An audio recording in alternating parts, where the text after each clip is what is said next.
Ola, son Ana, estudo no Instituto de Zalaeta, segundo bacharelato, e quería compartir polo Día dos Museos a miña experiencia no Museo de Belas Artes na Coruña. Isto foi o curso pasado en primeiro que escollín unha asignatura chamada Introdución á Historia da Arte. E nela, a nosa profesora levounos a ver o Museo de Belas Artes durante todo o curso, prácticamente. Pois foi unha experiencia maravillosa para min e para os meus compañeiros, porque non só chegamos a coñecer en profundidade as salas do museo e todo o que teñen, senón que grazas ás obras chegamos a coñecer e aprender sobre pintura, escultura, arquitectura e sobre todo podemos facer como unha viaxe a outra dimensión. Non sei como explicalo, pero como que víamos o mundo no que vivimos dende outros ollos, ou iso significou para min.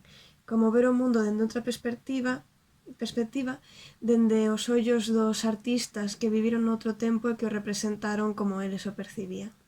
Pois bueno, eu viña aquí para dicir que son as miñas obras favoritas, pero despois de ver todo o que hai, pois foiseme difícil escoller, así que vou dicir un par que me gustaron así ao tuntún.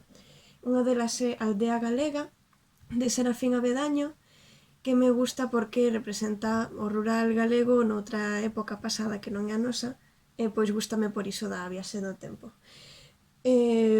Outro é Muchacha en la ventana, de Salvador Dalí, que me gusta en parte porque é moi bonita, é como que transcende calqueira época histórica, é moi sinxela no concepto e, bueno, transmíteme moita paz e ademais foi a primeira obra que escollín para o meu primeiro traballo da asignatura de Historia da Arte. E dito isto, recomendo que cando todo isto acabe que vaiades visitar o Museo de Belas Artes porque de verdade que paga moitísimo a pena.